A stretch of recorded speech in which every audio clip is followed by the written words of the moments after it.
Easy to learn, hard to master is not a phrase I'd associate with Space Marine 2. Sure, you get the gist. Shoot bugs, rip apart Chaos Marines, and follow the objective marker. But do you know the difference between block and fencing weapons? Do you know which perks actually matter on higher difficulties? And don't even get me started on Siege. I know you're spending way too much money on Astra Militarum reinforcements.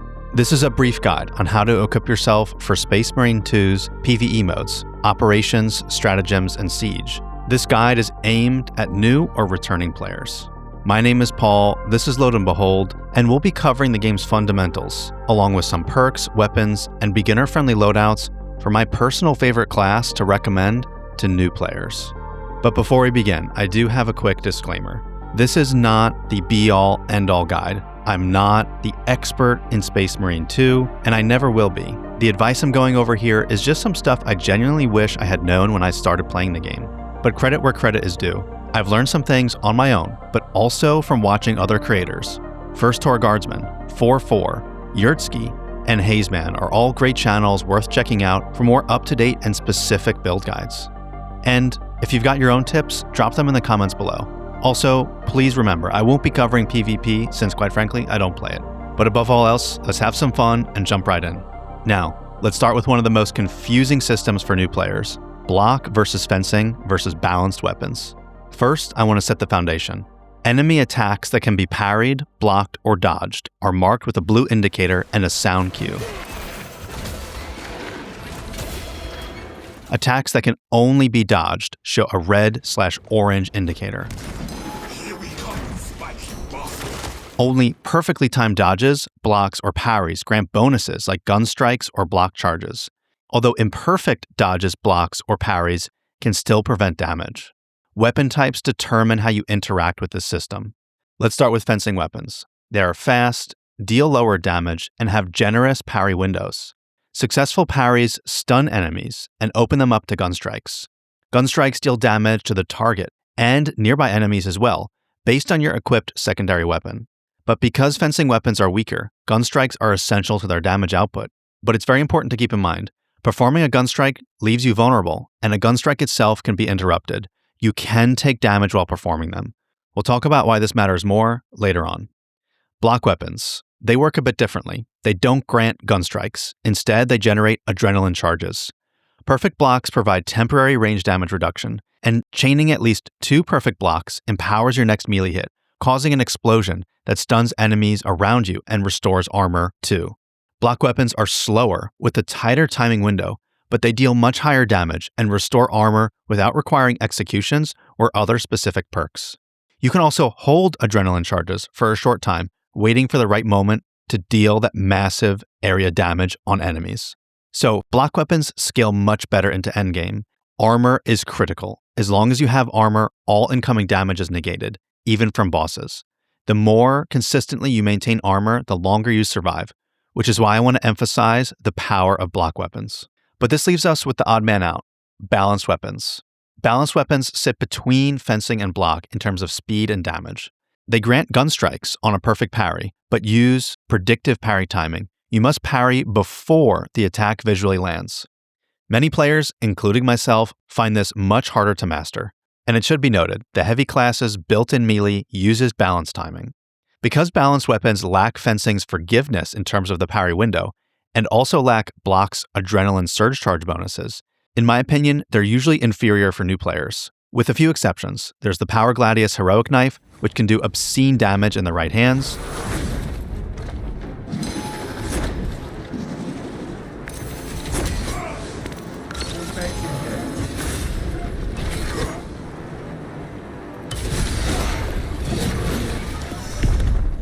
So while balanced weapons can be strong, their skill ceiling is much higher and better suited to experienced players, since right out of the gate, they don't grant as many bonuses as either fencing or blocked weapons. All right, we've talked about some different melee weapon types. Now let's talk about some stats. Strength, speed, and cleave should be taken with a grain of salt.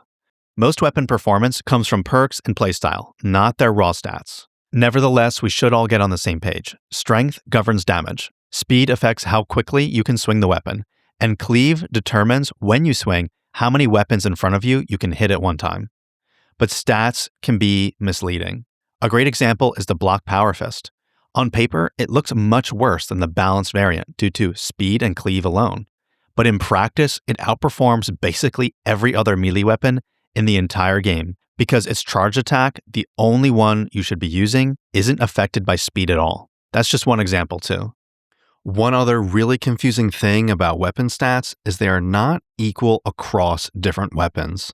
This means the strength, speed, and cleave stats for the Power Sword are not the same numbers that appear on the Thunderhammer, Power Fist, and so on. So my recommendation is to use stats as a baseline, but always test the weapon for yourself. Sometimes if a weapon feels good in your hands, that matters a lot more than the numbers. All right, we've talked about melee weapons. Let's talk about some primary and secondary weapons. When choosing guns, sometimes the biggest factor isn't damage, but which faction you're fighting. First, let's break down the main weapon types. You have bolt weapons, which reward headshots, plasma weapons, which require charge time but deal great area of effect damage, melta weapons, which function a bit like shotguns, and pyre weapons, essentially flamethrowers. The sniper has a unique laser weapon, a charged, piercing beam, and it's only available for the sniper class. Each weapon type has different strengths and excels against different enemy factions. Plasma and melta weapons are especially good at stunning enemies, which makes them strong against the Chaos faction. Chaos attacks are generally harder to parry or dodge than Tyranids, and they often engage from range, so consistent stun potential is extremely valuable. Melta weapons also excel at close range, while plasma weapons require charge time but can be effective at any distance. Neither plasma nor melta weapons gain any benefit from headshots though. Body shots deal full damage. Bolt weapons, on the other hand, are generally stronger against Tyranids because their damage is heavily tied to headshot multipliers, and Tyranid enemies simply have larger, easier to hit heads. This isn't to say you can't use them versus the Chaos faction, it's just something to note. Pyre weapons operate at close to medium range, and they project a cone of fire in front of them. At the time of recording, they absolutely melt enemy health, especially bosses. Their real strength comes from stacking burn damage over time, not the raw damage from the flame itself. Pyre weapons don't benefit from headshots at all. They can also obscure the vision for you and your teammates, so be sure to use them carefully. A simple tip is to aim them at the foot of an enemy, which still applies the burn damage while keeping attack animations visible. One important tip I'll mention here is to use your secondary weapon to fill in the gaps of your primary weapon. For example, if you're going up against the Chaos faction and you have a bolt weapon primary, taking a plasma pistol as a secondary weapon enables you to easily stagger enemies when you need, even though your primary weapon can't do it. But enough about weapons. What happens when you actually get hit? When you take health damage without armor, part of your health bar turns white. This is called contested health, and it drains slowly over time. Think of contested health as borrowed time. Shooting enemies restores contested health. Plasma weapons are super effective here, and executions fully restore contested health and armor. Most melee weapons restore little contested health, unless they have a specific perk point to do so, like in the case of a power sword. Contested health restores to full on the execution of an enemy of any level, but the amount of armor you gain back does change slightly, with the highest level enemies, Terminus, the ones with health bars on screen, giving you back multiple bars of armor as well as all contested health. Medicae stems, which are items you pick up placed strategically throughout the map, restore contested health, but are extremely valuable, so I'd suggest using them sparingly. With practice, recovering contested health through combat becomes second nature. An easy example of this would be having a plasma pistol as your secondary, which I mentioned before. One fully charged shot at a Majoris level enemy, for example, restores most of your contested health. Another charged shot, and you're basically already back to full. If you do manage to lose all your health, you enter a down state and receive a mortal wound. On higher difficulties, you only need to go down once to earn a mortal wound. Going down once more after this kills you and puts you on a respawn timer that can be reduced by your teammates executing enemies. You can also remove a mortal wound by using stimpaks until you're back to full health. The skull icon on your health bar will change back to normal, and that indicates your wound is gone. You can also use a guardian relic, which auto-revives you once automatically, preventing you from dying. In order to stay alive, it's imperative to know which enemies to target and when, and there's some differences between the factions. So let's break down the enemy types first.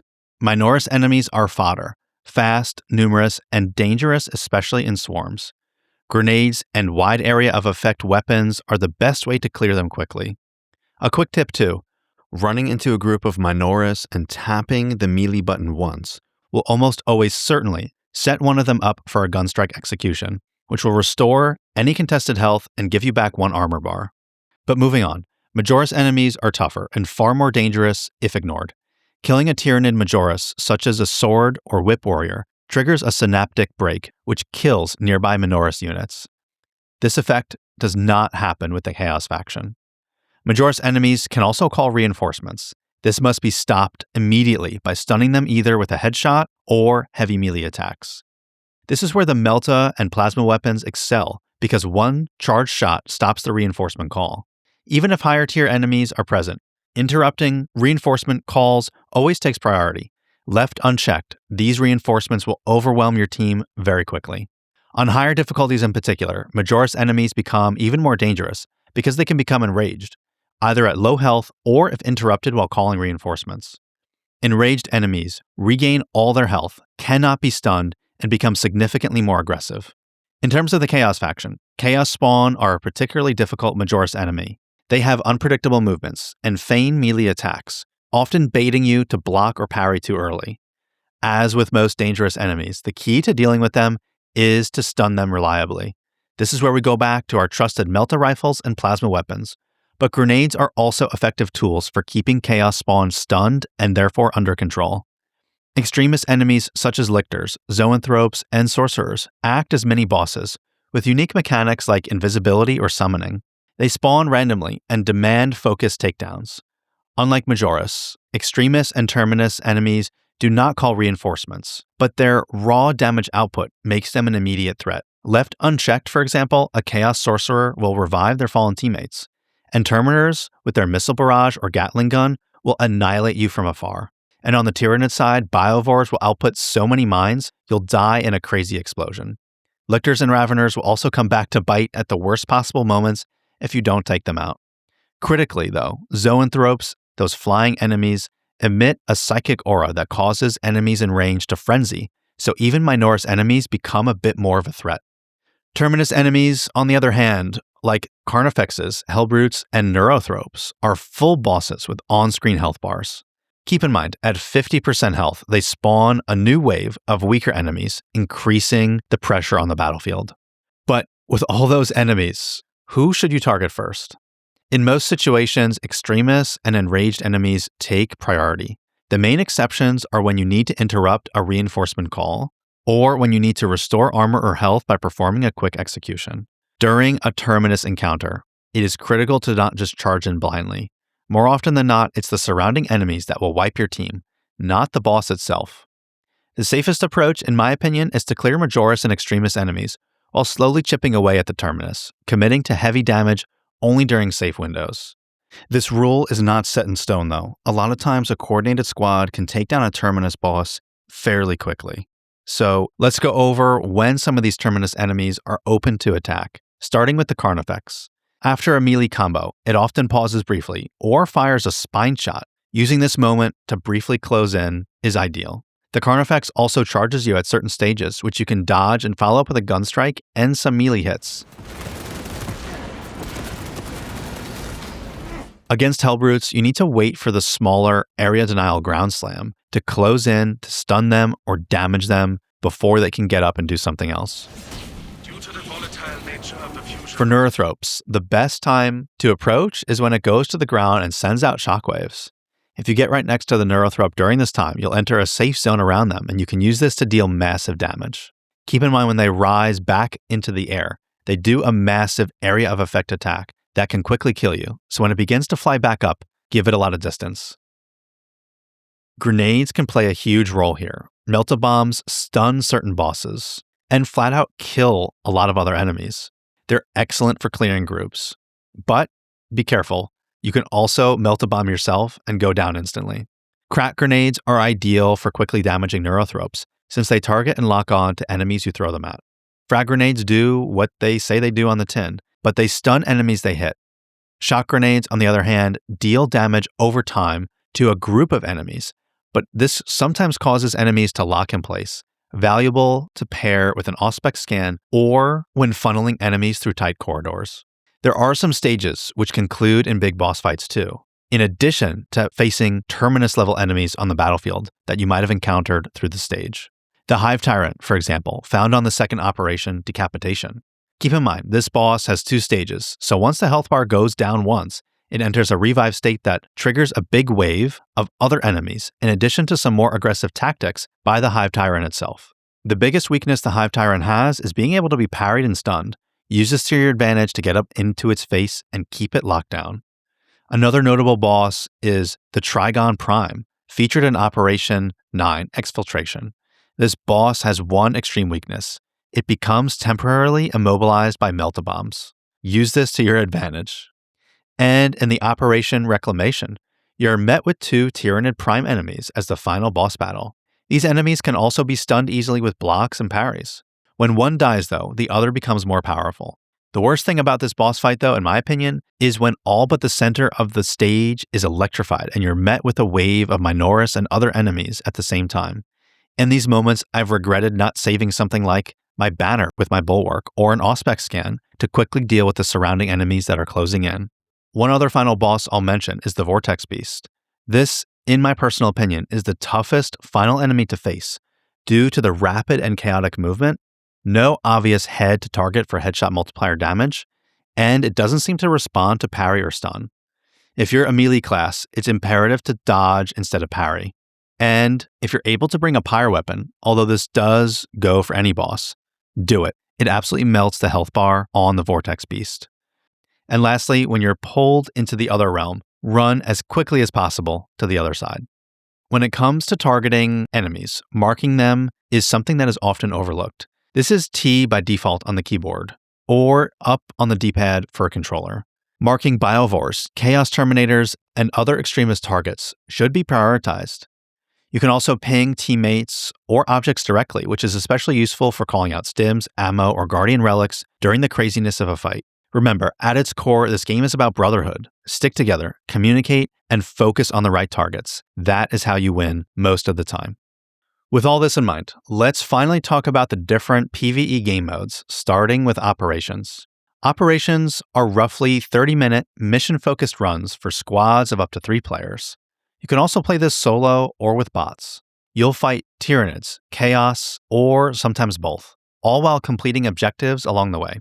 Failing objectives can end the mission early, and many operations conclude with a boss fight, as we went over before. Learning each map layout is a huge advantage. Spawn locations for guardian relics, stims, and ammo are fairly consistent, and many areas that you move through trigger enemy waves as you progress. Knowing where those trigger points are lets you prepare for bigger battles, especially when facing a Terminus enemy.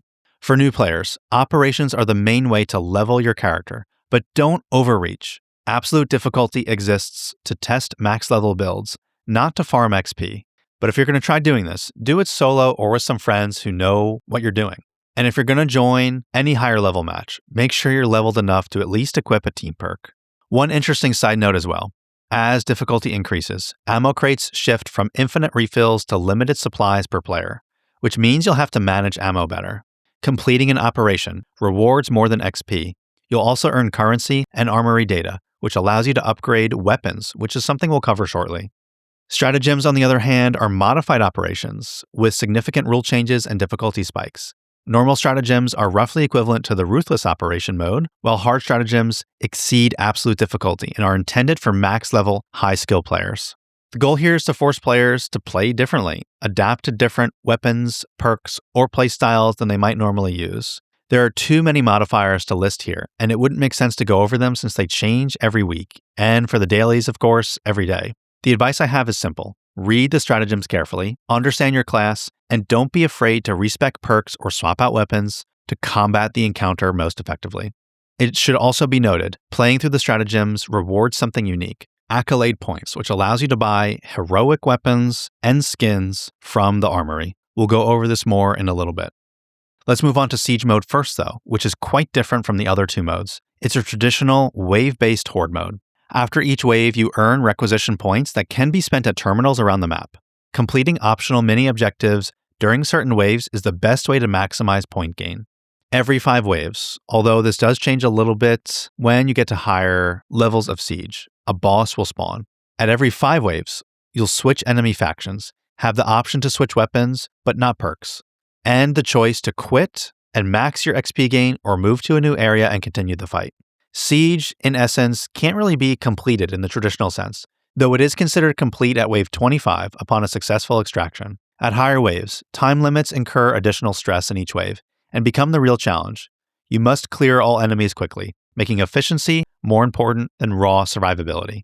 Normal and hard siege offer very different experiences. Hard siege is among the most difficult content in the game and is meant to push players' skill, not grind XP. With this in mind, let's talk about how you should spend these requisition points that you earn throughout playing siege mode. Avoid, pretty much at all costs, Astra Militarum reinforcements. They die quickly and really don't provide any value. In my opinion, it's also not worth it to buy grenades unless you really need them. Grenades are plentiful between waves or through certain perks, like with the tactical class, being able to regenerate grenades for the whole squad. Armor boosts and stims are excellent terminal placements, allowing mid-wave recovery. For ammo, it is best to buy the 5 small ammo boxes instead of the full crate. They're far more point efficient. Also, I wouldn't panic buy the Dreadnought. It's on a timer, persists between waves, and should only be used in absolutely dire situations. Astartes reinforcements, in my opinion, are the best purchase by far. They provide global buffs to your whole squad and deploy an allied Space Marine to join you in the fight. Guardian relics are also a valuable resource. They're an insurance and allow you to get up in the midst of a fight if your team runs into trouble. Anything purchased but not picked up persists between waves. Use this to your advantage. It'll also stay there if you leave the area and cycle back to it. Now for some of the modes with Space Marine covered. We should go over how to level your character in a bit more detail.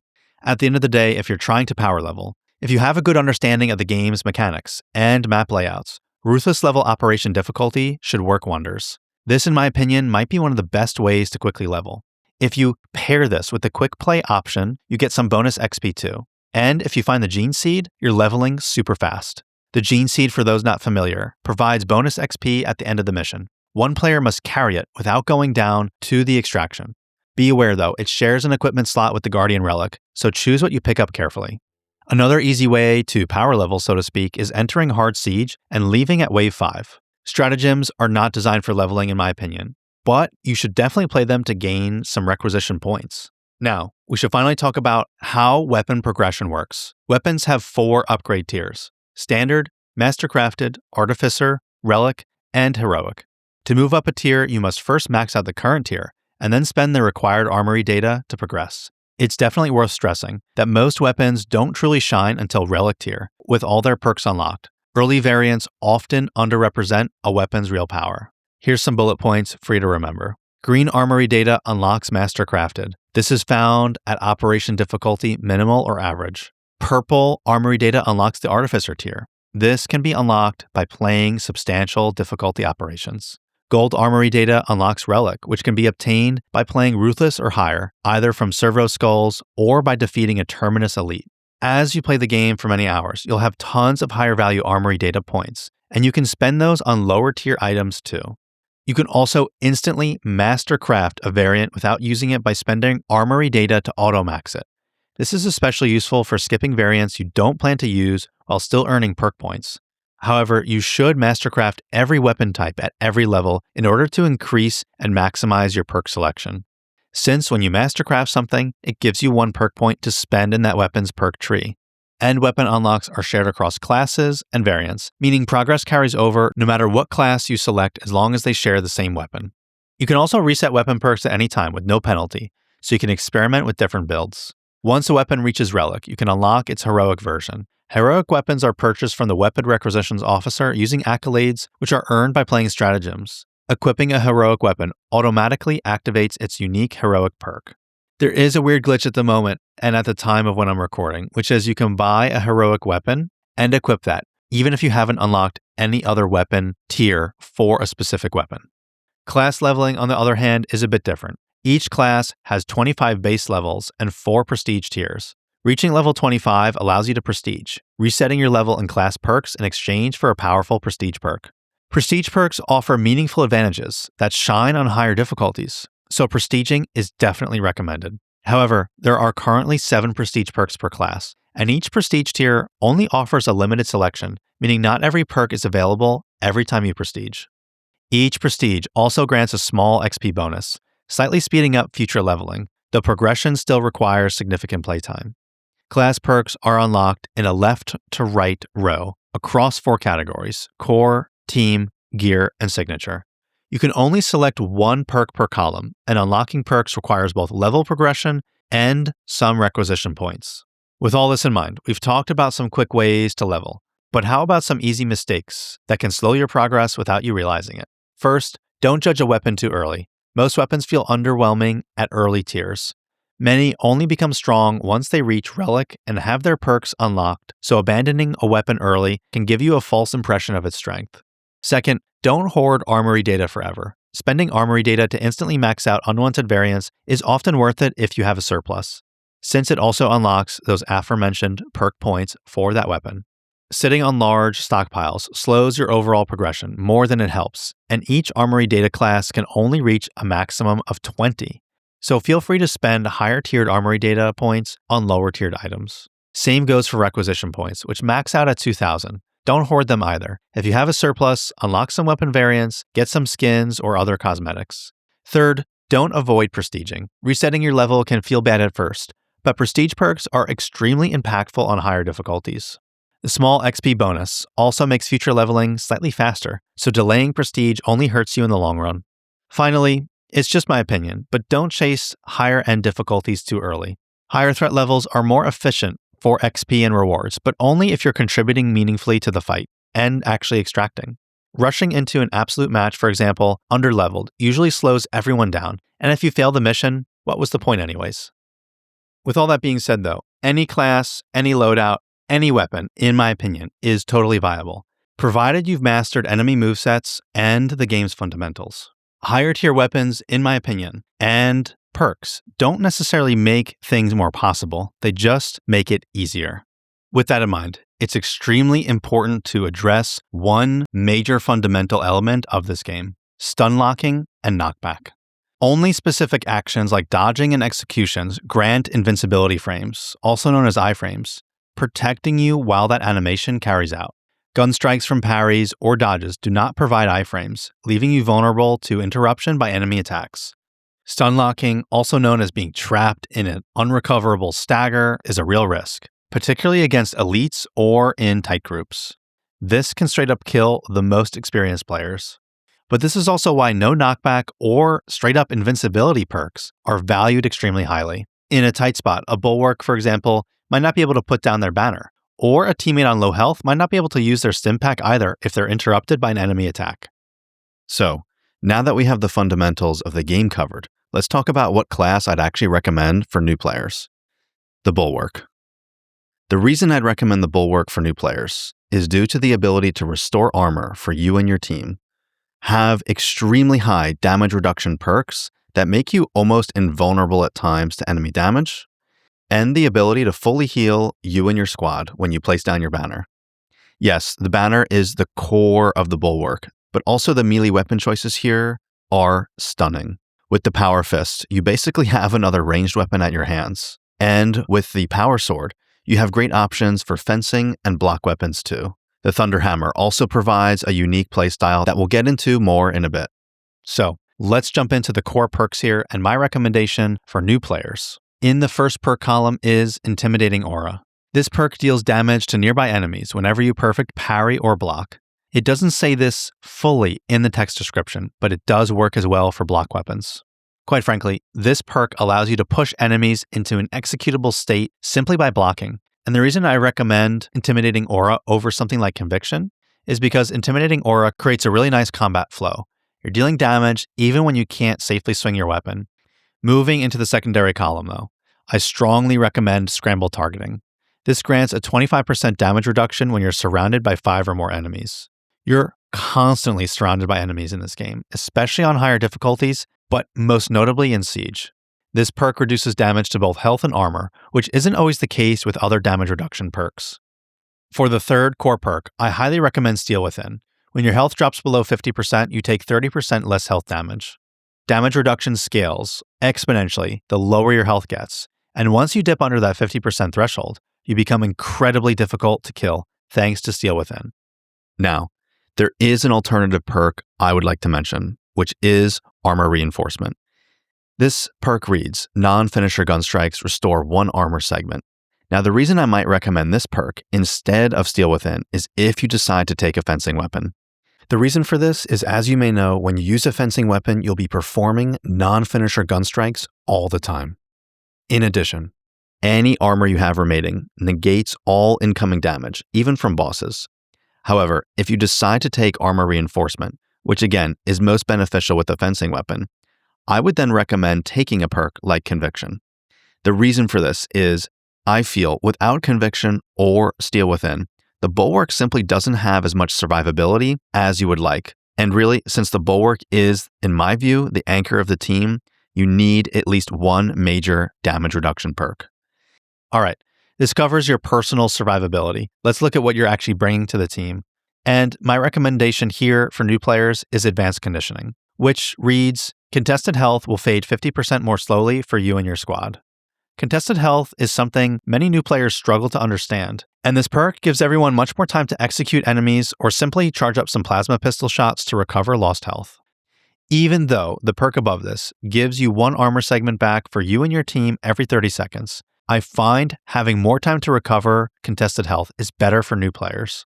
However, if you don't have an issue grasping this concept, or just haven't had an issue with it during your runs, consider taking the other perk here.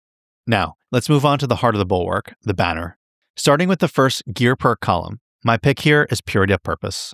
This causes your banner to deal damage to enemies within its area of effect.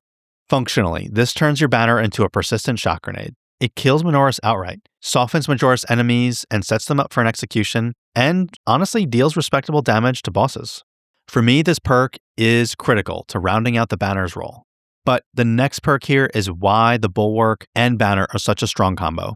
Invigorating Icon. This is one of the strongest perks in the entire game. When you place down your banner, any health you've lost becomes contested health. This effectively turns your banner into a team-wide full heal and allows you to largely ignore Medicae stims throughout your operation runs. A well-timed Invigorating banner can completely change the trajectory of a run. It's also worth noting that if you have a mortal wound, placing the banner and using even a single stim will heal your mortal wound. But once you've stabilized the situation for you and your team, the final gear perk helps you end the fight faster. Inspiration increases damage dealt by anyone inside the banner's area of effect by 20%. You're already placing the banner down to survive or regain some health. So now you have a shock grenade, a full revive, and something to help you clear enemies off the field faster. But with this, let's move on to the signature perk. My recommendation for new players is Armored Advance, which reads, as long as you have any armor remaining, you're immune to knockback. It is absolutely essential to take at least 1 perk for every single class that gives you something similar to this effect. However, the reason I choose this perk is it's always active when you have armor remaining. I find this much more valuable than the alternate perk which gives you no knockback, because for that to trigger, you have to do a shield bash every 10 seconds. Some are going to find my viewpoint on this dumb, but quite frankly, I just don't like doing that. I want to play the Bulwark how I want to play, and I know if I have armor up, I have no knockback. That's enough for me. With this in mind though, let's move on to some prestige perks, and the recommended order in which you should pick them up. First, Overcharge, which increases charge attacks by 20%. This perk affects any single weapon that you charge an attack with, which includes the Power Sword, Power Fist, and Thunder Hammer. It is absolutely essential to getting off the most amount of damage. Next, we can talk about Powerful Shot, which increases your range damage by 20%. This massively improves the effectiveness of your sidearm, especially charged plasma and heavy bolt pistols, and it allows you to gain just that much more contested health with each shot too. After this, I'd recommend taking Masterful Defense. This, some consider a core prestige perk for the Bulwark. It restores ability charge when blocking ranged attacks. Against the Chaos faction, especially Missile Terminators, this can recharge your banner incredibly quickly, almost to 100%, if they're locking onto you with their chain gun. The only time I would choose not to take this perk is if you find yourself using the Warhammer exclusively with the Bulwark, because you don't have a shield when you equip the hammer, so this perk just does nothing for you. So in that case, I'd consider taking something like Resilience, which makes Medicae stims 40% more effective. Finally, Standard Bearer, which grants 2 seconds of invulnerability when placing your banner. This is perfect for getting a clutch revive or stabilizing yourself to charge up an attack. The reason this is so valuable is this allows you to simply phase through any attack from any enemy, including bosses. So, this is my baseline build and recommendation for new players. All right, let's talk about what weapons you should have equipped with your Bulwark, starting with your primary weapon, which is really your secondary weapon, your pistol. And the choice here matters more than you may think. For new players, the clear recommendation is leveling up to unlock the Rate of Fire Plasma Pistol. A fully charged plasma shot stuns most enemies, which is incredibly valuable, especially against the Chaos faction, whose attacks are harder to parry and often come from range. On top of that, a full charge restores a large chunk of contested health, and 2 charge shots will basically get you back to full health. This gives you a very simple and effective loop. If you take a beating, charge a few shots into a nearby Majoris, and execute. You're basically back to full health with some armor restored too. The main weakness of this weapon is the total ammo capacity. So I recommend building the weapon perk tree towards ammo efficiency, but I wouldn't change the variant you're using. We are specifically selecting the Rate of Fire variant because of how quickly it charges and fires a shot. Other variants hit slower without a more meaningful upside. For new players, I wouldn't overcomplicate it. This Rate of Fire Plasma Pistol is the most reliable, forgiving, and synergistic secondary weapon choice you can take. With this in mind though, I should mention one alternative if you really don't find yourself enjoying the Plasma Pistol, and that is the Heavy Heroic Bolt Pistol. The reason I specify for the Heroic variant is because the perk you gain allows you to headshot a Majoris enemy calling reinforcements, which will instantly kill them. You may notice the total ammo capacity for this weapon is a bit low, but this really doesn't matter when you're able to instantly kill an enemy calling for reinforcements. If you're reliably and consistently able to shoot an enemy that is calling reinforcements, the amount of ammo and stress and additional enemies you'll save from entering the battlefield is tremendous. Even still, in my opinion, if I could only take one, it would be the Rate of Fire Plasma Pistol for the way it regains contested health. But it is fun to have an alternative build and switch up to the Heroic Heavy Bolt Pistol every now and then. But with ranged covered, let's talk melee weapons, the main reason you're here for the Bulwark, and where the Bulwark really earns its reputation. For new players, my absolute recommendation is to level up the Power Sword. It is the best all-around choice, in my opinion, because it works extremely well in both its fencing variant, especially again when you pair this with armor reinforcement perks, as well as its block variant, which allows you to output more raw damage. The Power Sword has an excellent combat flow, feels intuitive, and fits the Bulwark playstyle naturally. Its damage primarily comes from a power rake, and that's how you should be playing it. Rake, rake, execute. It also has a heroic variant that enhances the power rake even further, adding some unique mechanical depth once you reach that tier. Although I still maintain the block Power Sword is the best variant. Overall, the reason I'd recommend the Power Sword is it's extremely strong, extremely versatile, and a bit forgiving while you learn the Bulwark and the game's fundamentals in of itself. And so for the Power Sword, I would build out the perk tree like this. Another outstanding option though, and arguably the strongest melee weapon in the entire game, is the Power Fist, specifically the block variant. This weapon is all about charged attacks. A fully charged 2-block Power Fist hit deals absolutely absurd damage. And with the right perks, the Shockwave becomes a ranged attack in its own right. Several perks also reduce damage taken while charging, which massively improves survivability. The trade-off on the Power Fist is simplicity, if you want to call it a trade-off, because you're essentially doing one thing over and over, holding your attack and charging it up. For me, it never stops being effective and it never gets old. The damage is absolutely ridiculous, the executions are brutal, and the Bulwark Power Fist combo can sometimes feel unstoppable. If you want an even tankier setup while using the Power Fist, consider pairing Conviction, Scramble Targeting, and Steel Within all together. This is how I would lay out the Power Fist perk tree in full. While I do think the Power Fist and the Power Sword are the two best options, especially for new players, I do have one other fun choice to mention here. The Shock Hammer, which is the heroic variant of the Warhammer. This hammer is extremely unique on the Bulwark because equipping it removes your shield. This means some prestige perks like Masterful Defense, again we covered this before, become a bit useless and need to be swapped out for something else. This weapon comes with a warning though. Its attack animations are very long, and once you commit, you're often locked in. This can lead to getting interrupted mid-attack or just downright killed mid-swing if you're not careful. That said, the payoff and spectacle are tremendous. The shock variant drops a shock grenade on each charged slam, and when combined with perks like Shock and Awe, you can output serious area of effect damage.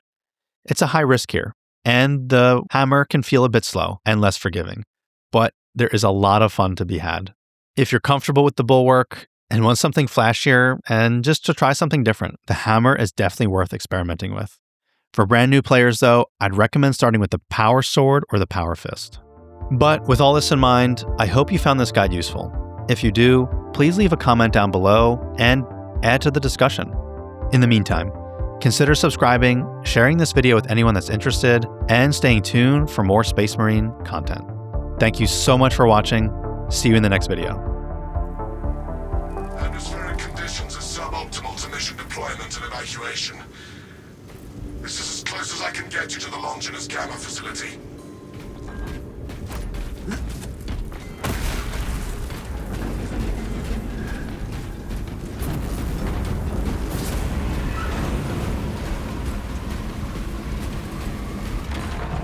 Hold position! We might request additional armaments for that Trigon.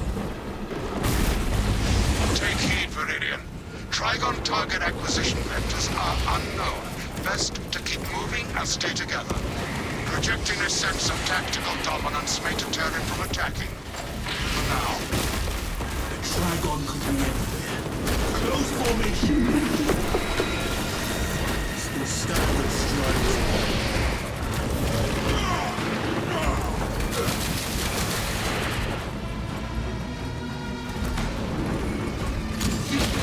Over there!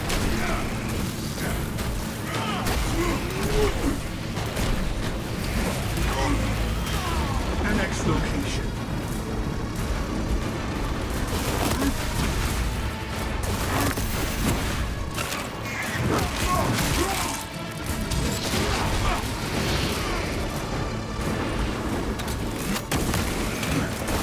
Ordnance has finished.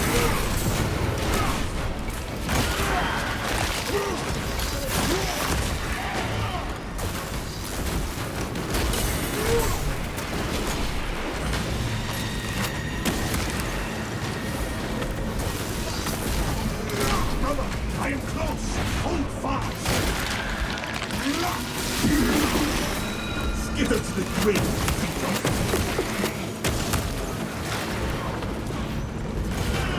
As my brother stands, so do I!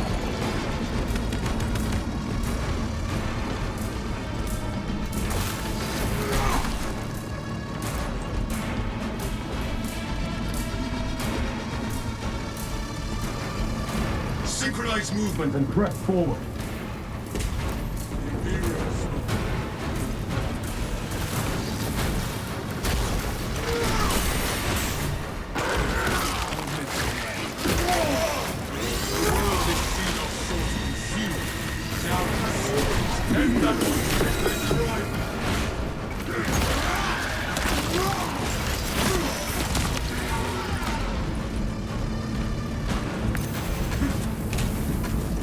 Close ranks and hunker down!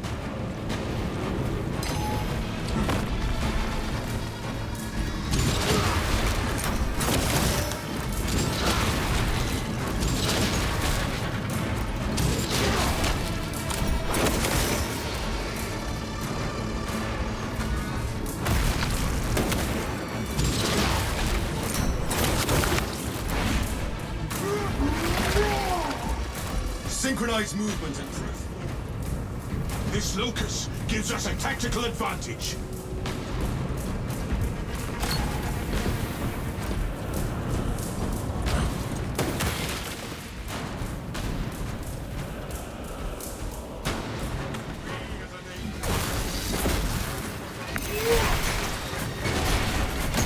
Crush the ravenous brood.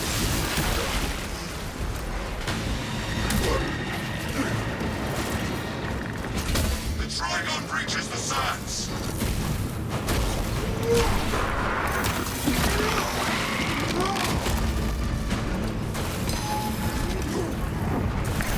Let this tragedy spur our valor!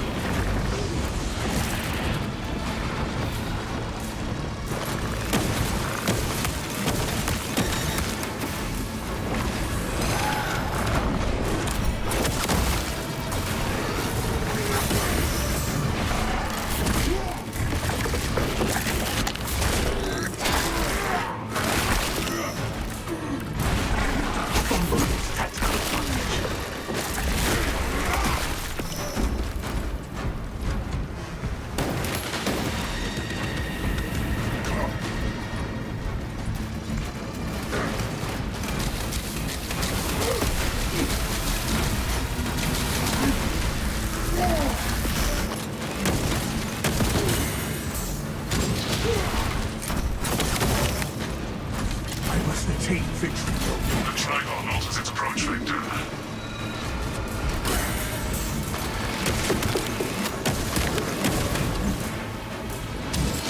Here comes the Trigon!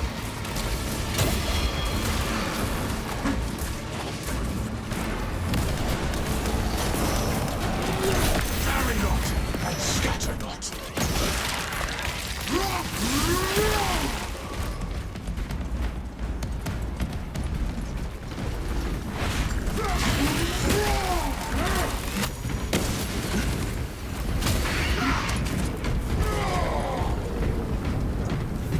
Rally at coordinates.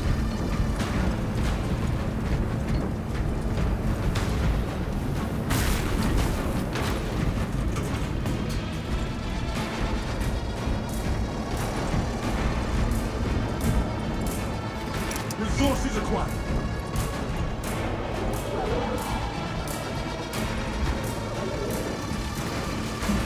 Our boats shall bellow as though we were death. That will be very important. There is no stable ground.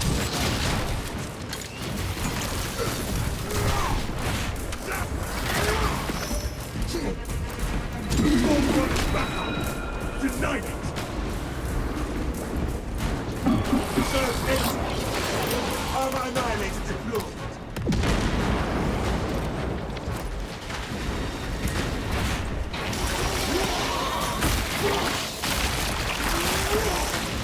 Another Xenos atrocity. Accepting projectiles. That silence intimidates Ammunition restocked.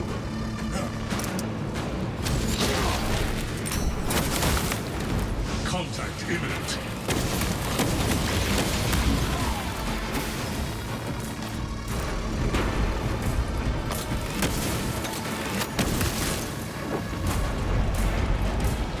Refilling magazines. Proceed to checkpoint. Our tactical advantage deters the Xenos tunnel.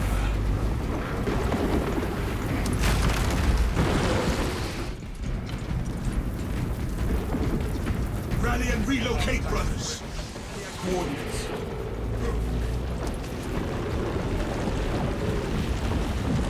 Tarry not, and scatter not.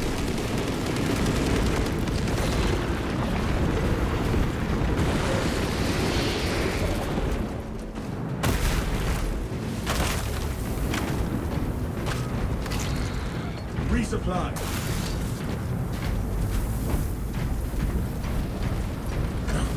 A lift station lies just ahead, Viridian. Considering the Trigon's presence is incidental to our objective, utilize the lift to reroute closer to Metrian's keep. Our gratitude, Magos Gallion, for the expedited route. Our banner awaits unfurled.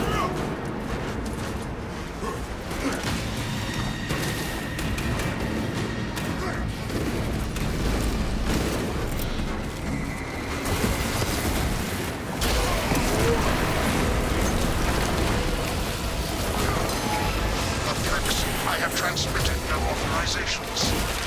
Location security defensible. Reposition frequently to compensate. Transport lift status incorrect. Begins, ceases.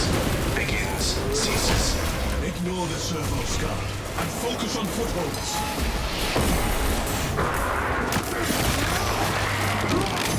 Lift has arrived. Advance to the lift.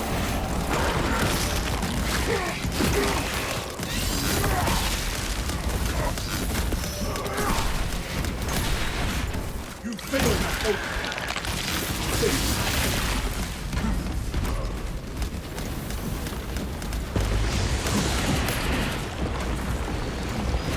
Signal that is the last of those filthy Xenos.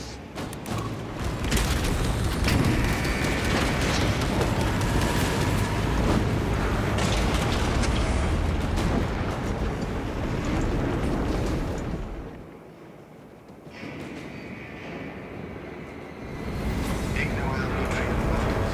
Launch your campfire research facility.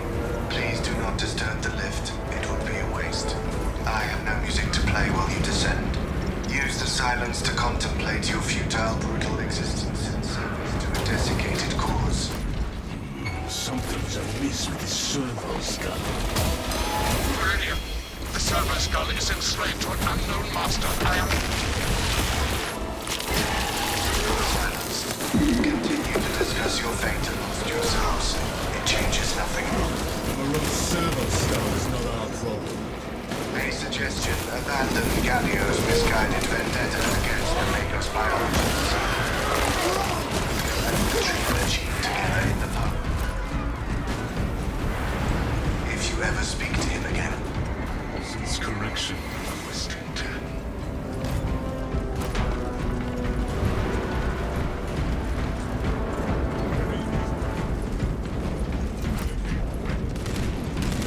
The Imperial provides.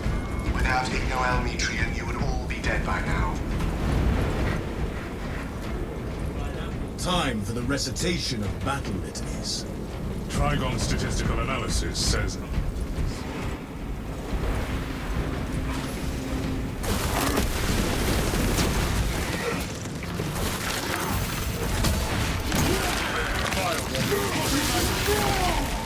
This galaxy is not yours without hands.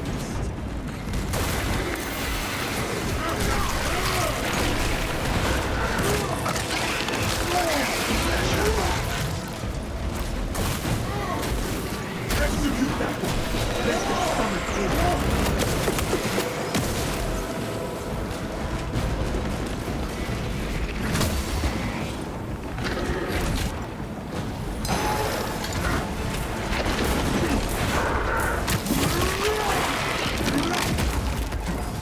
Crush the ravenous brood.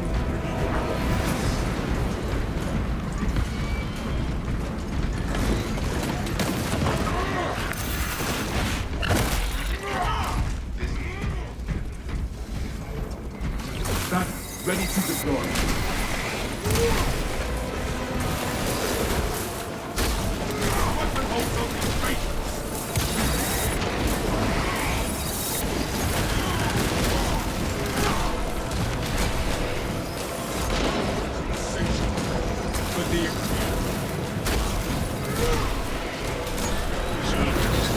Trigon. Formulating Trigon kill chain tactics. I was worried you had fallen victim to Metrian's mastery of malphonic disruptive frequencies, but now the uncomfortable sensation associated with relief cools my remaining skin. Be warned, Viridian. Metrian cannot hope to stand against you alone, so she will lie and store in hope the Xenos swarm will devour you. Case in point, she has enslaved that servo skull as a crude mouthpiece, but give her word zero credibility for the mission's sake. And your own. The radiant will remain just like us.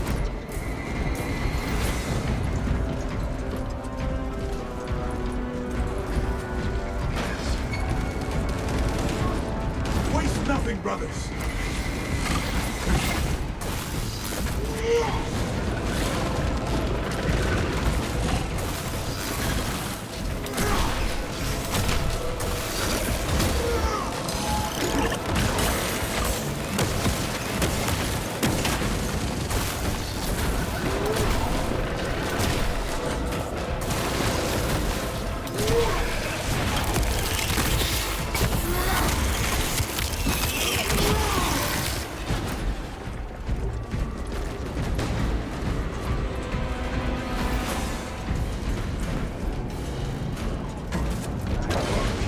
Together we go.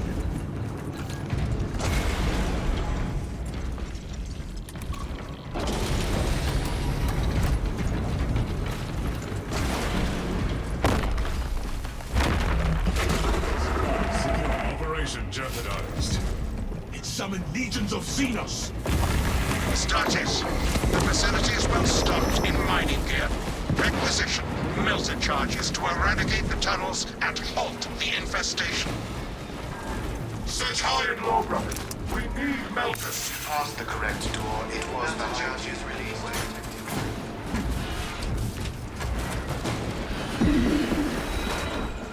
Melta charge deployment approved.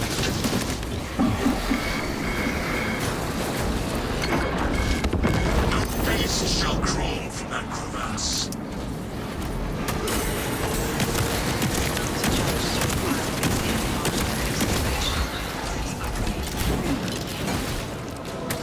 Sterilize. Hive substructures collapsed. 01102, requisition authorization. Advance towards objectives. Decapitation, desiccation, defenestration. Drowning, dissection. Would you like to hear more?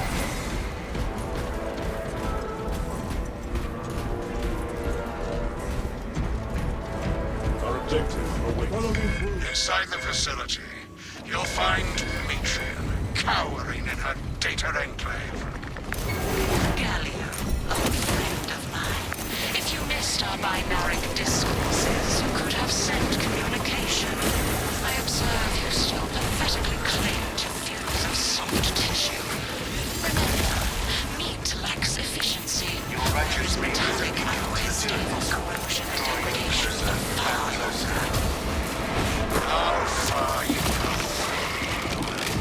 That I must drag you back into the light.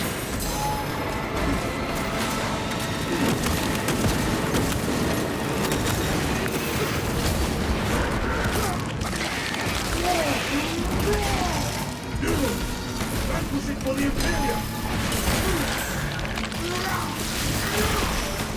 So, what's the sight onslaught? The Senior system will be your tomb.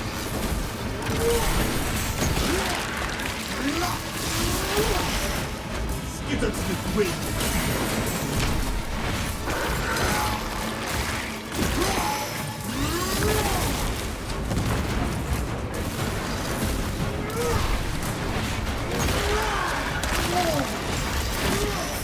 Secure engine open.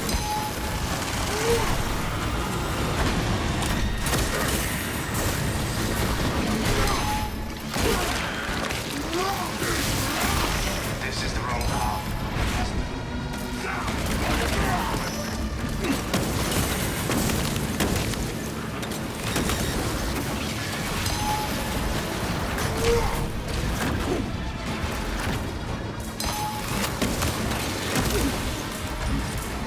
Ammunition expended!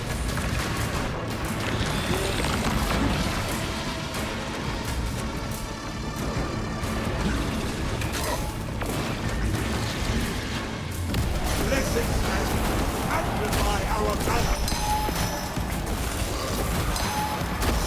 Your brothers think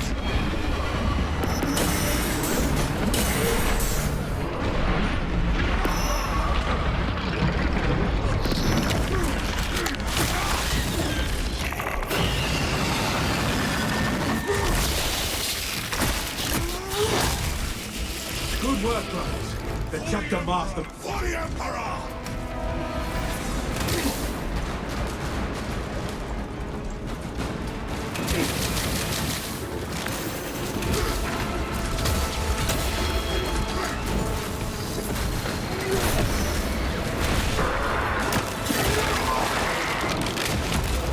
a bureaucracy enlightened by flesh face.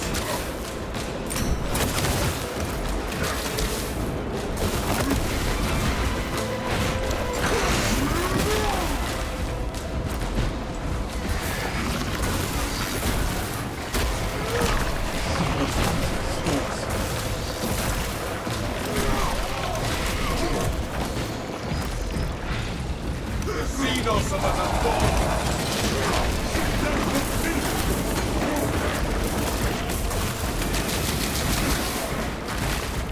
This is Legos Gallia.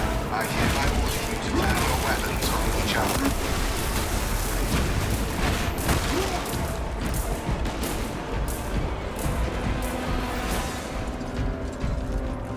For the Emperor! For the Emperor! Jump pack refuel! Push through the pain! 3 meat lackeys seems like overkill, Gallia. You think too highly of me. These poor, inert variables shall perish here, devoured by the Tyranids. And you do not care. on power to the upright Terminus. You must resupply the generator with a backup power cell. She hopes the Tyranids will annihilate you, but she underestimates the second company. Tactical pivot. Locate generator power cell. I beseech you, bear witness to the summation of our divine arithmetic from long ago. Remember Project Zeta 6. As my theorems predicted, your life vector has converged with renegade factors and Zeta 6. It was a waste of computational resources and one perfectly good Grox.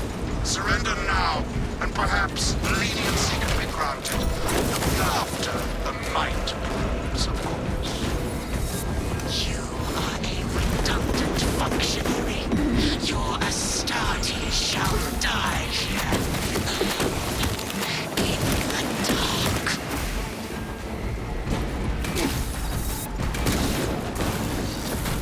Requisition a fresh power cell. Power wells within this device. Power cells will restore the functionality of the generators.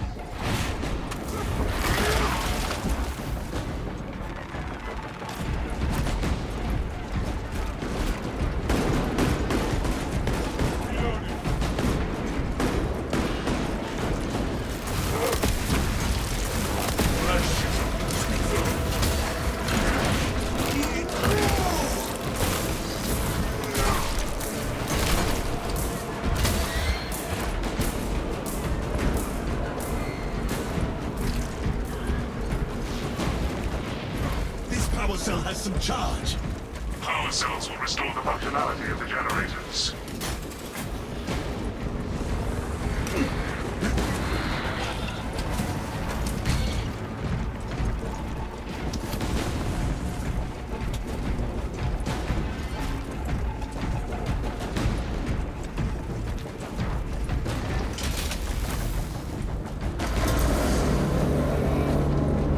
Light and darkness. How easily flesh parts deceive their perception. Disrupt her attempts to connect with our facilities network. Matrium will seize any opportunity to damage crucial data, which would deem this mission a failure. Do not let her connect to the consoles. Disconnect the cowering technicians from her cradle of lies. Copies of copies, backups of backups, and I degrade not. You have already fallen. Dig in and defend! Annex location. Commencing signal semblance.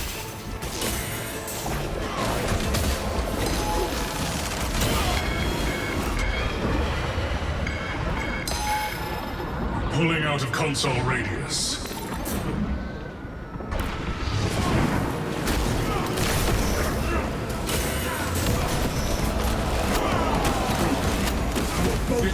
Terminal connection offline. Return to Metrian's containment unit. See, Metrian, the more you thrash, the deeper you set our hooks.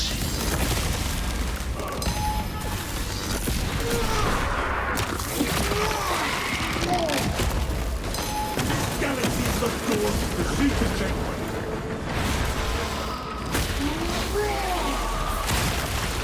Ready. Found it.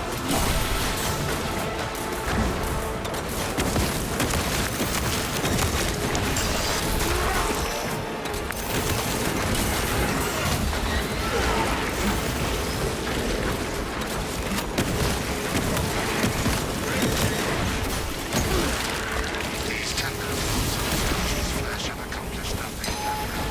My imagination is already achieving great science. Silence! Meridian, confirm possession of her quivering mass of computational gray matter. The asset does not seem to have anything left to say.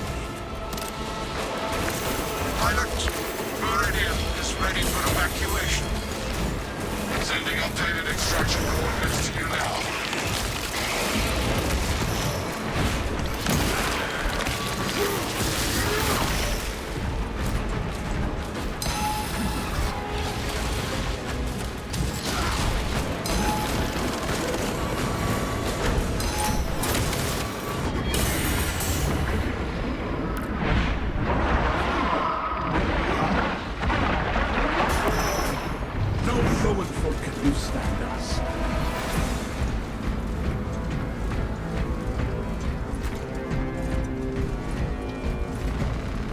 Load up! For the Emperor! For the Emperor!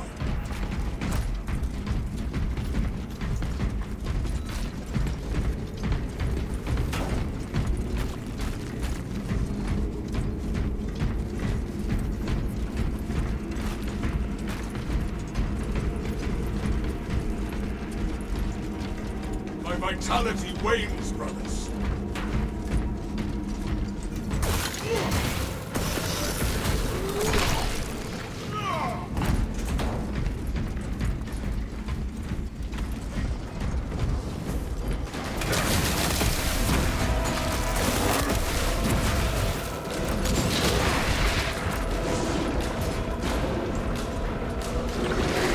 Ready to deploy.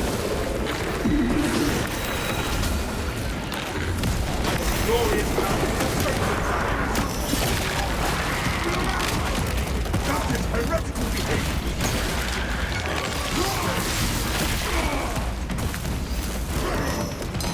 Stay alert!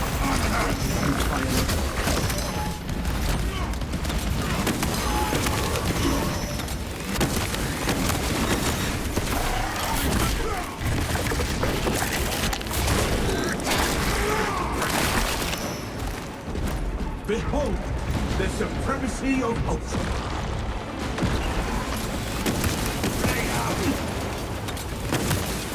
Your aim tries my patience.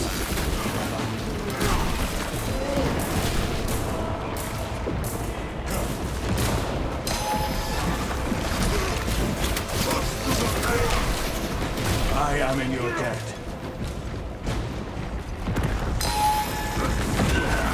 Hold on, Dylan brothers, my vision darkness. While I stand, none of my brothers will sleep. Ammunition here. Commencing, brother. Thank you. For the Emperor! These storms shall delay us any longer.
Located extra stims. Report!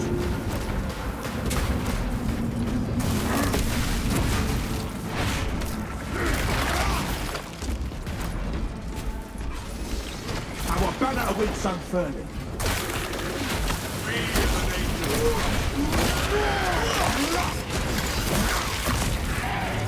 We crush the ravenous brood in each hour. Objective on the other side. Boons of the Imperium.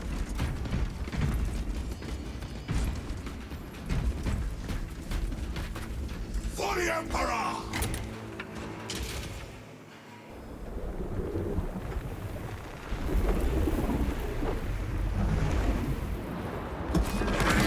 cannot land with that burrowing abomination lurking about. Deep scans have penetrated the atmospheric disturbances, and Demetrian's meddling code.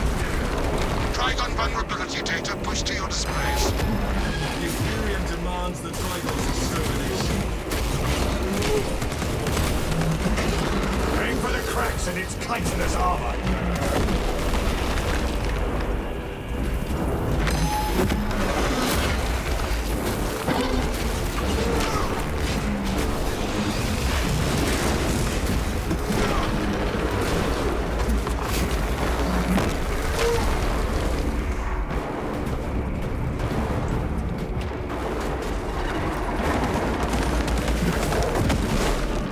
I'll fix a notable links to that Xenos pit.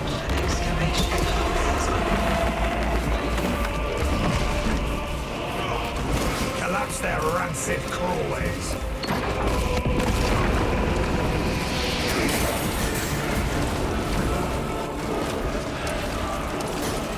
More Xenos tally marks for the second company.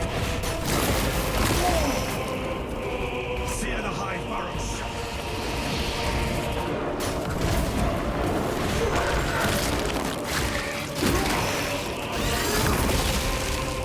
Give us the ring.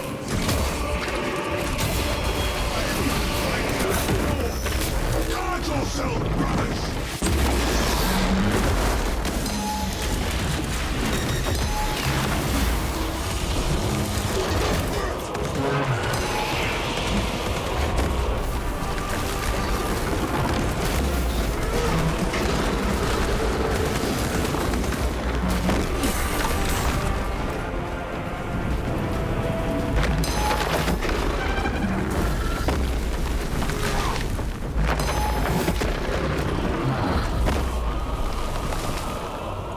The beast aims to pounce upon us.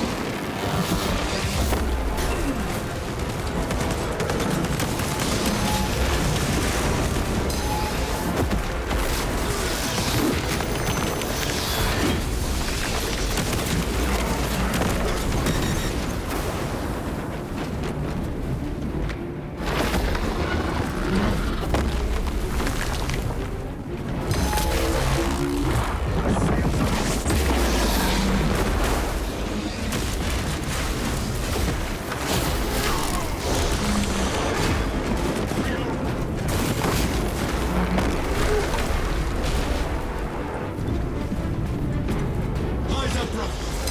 To obey.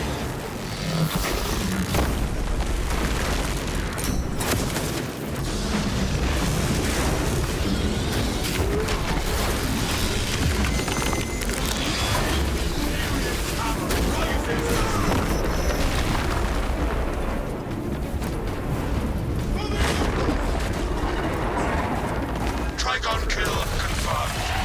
My congratulations, Viridian. The mission was a success, despite the odds. Megos, can you tell us why Metrian believed she could survive the Xenos? Ignore Metrian and the historical dataset she possesses are for mechan...